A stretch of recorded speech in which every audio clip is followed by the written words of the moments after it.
इस दौरान जो अनुभव आए हैं उसकी समीक्षा, उन पर चर्चा हमें आगे के लिए बहुत उपयोगी हो सकती है। आज की इस चर्चा में मुझे भी आपसे काफी कुछ जानने का अवसर मिलेगा। ग्राउंड रियलिटी क्या है उसको समझने का अवसर मिलेगा। आज की चर्चा के निकले पॉइंट्स, आपके सुझाव देश को आगे की रणनीति बनाने में अवश्य मदद करेंगे। साथियों, किसी भी संकट से निपटने के लिए टाइमिंग का बहुत महत्व होता है। सही समय पर लिए गए फैसलों ने देश में कोरोना संक्रमण को नियंत्रित करने में बहुत मदद की है। भविष्य में जब कभी भारत की कोरोना के खिलाफ लड़ाई का अध्ययन होगा तो ये दौर इसलिए भी याद किया जाएगा कि कैसे इस दौरान हमने साथ मिलकर के काम किया। कोऑपरेटिव फेडरलिज्म का सर्वोत्तम उदाहरण प्रस्तुत किया। साथियों, जब कोरोना दुनिया के अनेक देशों में चर्चा का विषय भी नहीं बना था, तब भारत ने इससे निपटने के लिए तैयारियां शुरू कर दी थी, फैसले लेने शुरू कर दिए थे। हमने एक एक भारतीय की जिंदगी को बचाने के लिए दिन रात मेहनत की है। बीते हफ्तों में हजारों की संख्या में हमारे भारतीय भाई बहन विदेश से अपने वतन वापस लौटे हैं। बीते हफ्तों में लाखों की संख्या में प्रवासी श्रमिक अपने अपने गांव पहुंचे हैं। रेल, रोड, एयर, सी सारे मार्ग करीब करीब अब खुल चुके हैं। लेकिन इसके बावजूद, हमारी इतनी जनसंख्या होने के बावजूद भारत में कोरोना संक्रमण उस जैसा विनाशकारी प्रभाव नहीं दिखा पाया जो दुनिया के और देशों में कोरोना ने आफत पैदा की है। दुनिया के बड़े बड़े एक्सपर्ट्स, हेल्थ के जानकार, लॉकडाउन और भारत के लोगों द्वारा दिखाए गए अनुशासन की आज भारी चर्चा हो रही है। आज भारत में रिकवरी रेट 50% से ऊपर चला गया है।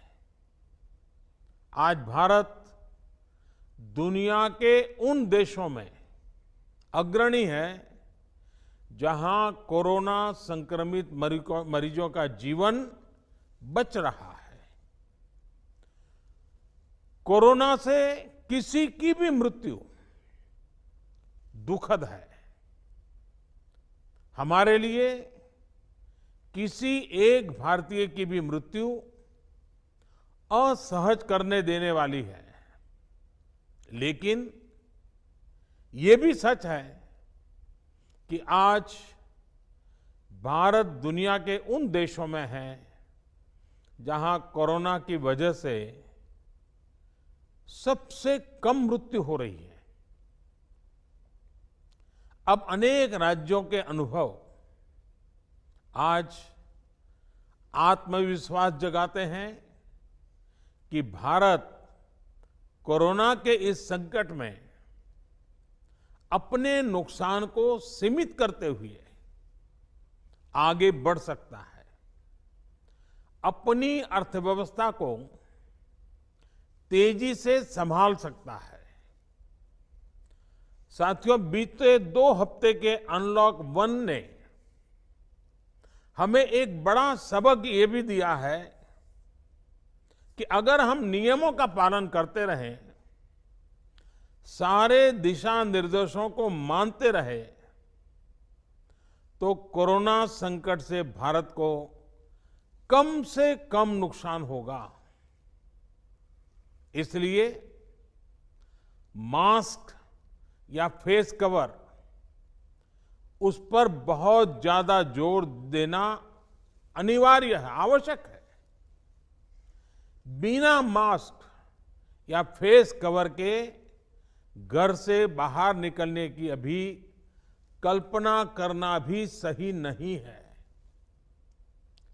ये जितना खुद उस व्यक्ति के लिए खतरनाक है, उतना ही उसके आसपास के लोगों के लिए भी। इसलिए 2 गज की दूरी का हमारा मंत्र हो, दिन में कई बार 20-20 सेकंड के लिए साबुन से हाथ धोने की बात हो, सैनिटाइजर का इस्तेमाल हो, ये सभी बहुत गंभीरता से किए जाने चाहिए। खुद की सुरक्षा के लिए, परिवार की सुरक्षा के लिए, विशेषकर घर के बच्चों और बुजुर्गों की सुरक्षा के लिए ये बहुत जरूरी है। अब तक लगभग सारे ऑफिसेस खुल चुके हैं। प्राइवेट सेक्टर में भी लोग ऑफिस जाने लगे हैं। बाजारों में, सड़कों पर भीड़ बढ़ने लगी है। तो ये सारे उपाय ही कोरोना को तेजी से फैलने से रोकने में मददगार होंगे। थोड़ी सी भी लापरवाही, थोड़ी सी भी ढिलाई, अनुशासन में कमी कोरोना के खिलाफ हम सभी की लड़ाई को कमजोर करेगा। और इतने दिनों की जो तपस्या है, उस पर पानी फिर जाएगा। हमें इस बात का हमेशा ध्यान रखना है कि हम कोरोना को जितना रोक पाएंगे, उसका बढ़ना जितना रोक पाएंगे, उतना ही हमारी अर्थव्यवस्था खुलेगी, हमारे दफ्तर खुलेंगे, मार्केट खुलेंगे, ट्रांसपोर्ट के साधन खुलेंगे और उतने ही रोजगार के नए अवसर भी बनेंगे। साथियों, आने वाले दिनों में अलग अलग राज्यों में इकोनॉमिक एक्टिविटी का जिस तरह विस्तार होगा, उससे मिले अनुभव दूसरे राज्यों को भी बहुत लाभ पहुंचाएंगे। बीते कुछ हफ्तों के प्रयासों से हमारी अर्थव्यवस्था में ग्रीन शूट्स दिखने लगे हैं। पावर कंजम्पशन जो पहले घटता जा रहा था, वो अब बढ़ना शुरू हुआ है। इस साल मई में फर्टिलाइजर की सेल बीते साल मई की अपेक्षा 2 गुनी हुई है। इस बार खरीफ की बुआई बीते साल की अपेक्षा करीब 12-13% ज्यादा हुई है। 2 व्हीलर्स का प्रोडक्शन लॉकडाउन से पहले के स्तर का करीब करीब 70% तक पहुंच चुका है। रिटेल में डिजिटल पेमेंट भी लॉकडाउन से पहले की स्थिति में पहुंच चुका है। इतना ही नहीं, मई में टोल कलेक्शन में बढ़ोतरी होना इकोनॉमिक एक्टिविटी में वृद्धि को दिखाता है। लगातार 3 महीने तक एक्सपोर्ट में कमी के बाद जून में एक्सपोर्ट फिर से बाउंस बैक करके पिछले साल के प्री कोविड पीरियड में पहुंच गया है। ये तमाम संकेत है जो हमें प्रोत्साहित कर रहे हैं, आगे बढ़ने के लिए प्रेरित कर रहे हैं। साथियों, आप में से अधिकतर राज्यों में एग्रीकल्चर, हॉर्टिकल्चर, फिशरीज, और एमएसएमईज का हिस्सा बहुत बड़ा है। आत्मनिर्भर भारत अभियान के तहत बीते कुछ दिनों से इन तमाम सेक्टर्स के लिए अनेक प्रावधान किए गए हैं। एमएसएमईज को सपोर्ट करने के लिए अनेक फैसले हाल में लिए गए हैं। समयबद्ध तरीके से एमएसएमईज को बैंक से क्रेडिट दिलाने का प्रयास हो रहा है। 100 करोड़ रुपए तक के टर्नओवर वाले उद्योगों को 20% अतिरिक्त क्रेडिट के ऑटोमेटिक इंक्रीज का लाभ दिया गया है। अगर हम बैंकर्स कमिटीज के माध्यम से ये सुनिश्चित करेंगे कि उद्योगों को तेजी से क्रेडिट मिले तो वो जल्द से जल्द काम शुरू कर पाएंगे, लोगों को रोजगार दे पाएंगे।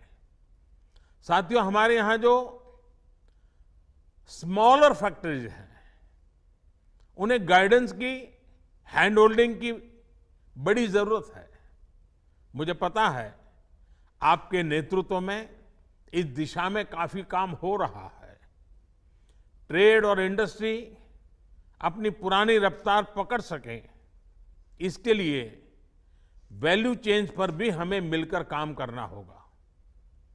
राज्यों में जहां कहीं भी स्पेसिफिक इकोनॉमिक एक्टिविटी पॉइंट्स हैं, वहां 24 घंटे काम हो, सामानों की लोडिंग अनलोडिंग तेजी से हो, एक शहर से दूसरे शहर तक सामान जाने में स्थानीय स्तर पर किसी तरह की दिक्कत ना हो, तो इकोनॉमिक एक्टिविटी और तेजी से बढ़ेगी। साथियों, किसान के उत्पाद की मार्केटिंग के क्षेत्र में हाल में जो रिफॉर्म्स किए गए हैं, उससे भी किसानों को बहुत लाभ होगा। इससे किसानों को अपनी उपज बेचने के लिए नए विकल्प उपलब्ध होंगे, उनकी आय बढ़ेगी और खराब मौसम के कारण, स्टोरेज के अभाव के कारण उनको जो नुकसान होता था, उसे भी हम कम कर पाएंगे। जब किसान की आय बढ़ेगी तो निश्चित रूप से डिमांड भी बढ़ेगी और राज्य की अर्थव्यवस्था की गति भी बढ़ेगी। विशेष तौर पर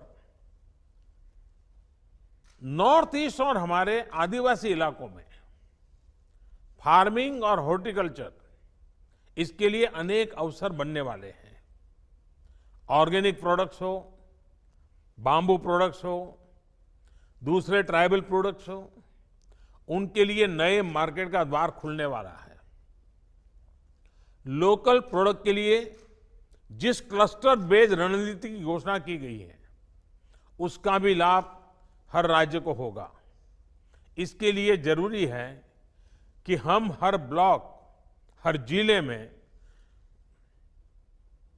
ऐसे प्रोडक्ट्स की पहचान करें जिनकी प्रोसेसिंग या मार्केटिंग करके एक बेहतर प्रोडक्ट हम देश और दुनिया के बाजार में उतार सकते हैं। साथियों, बीते दिनों आत्मनिर्भर भारत अभियान के तहत जितनी भी घोषणाएं की गई हैं, वो एक निश्चित समय सीमा के भीतर जमीन पर उतरे, इसके लिए हमें एकजुट होकर काम करना है। इस पृष्ठभूमि में कोरोना से लड़ाई और इकोनॉमिक एक्टिविटी से जुड़े आपके जो सुझाव हैं, जो तैयारियां हैं, वो जानने के लिए मैं बहुत उत्सुक हूं और मुझे पक्का विश्वास है कि अनुभव के आधार पर आपकी जो बातें आएगी, वो आने वाले रणनीति बनाने में बहुत काम आएगी। मैं गृह मंत्री जी से आग्रह करता हूं कि वे आगे की चर्चा का संचालन करें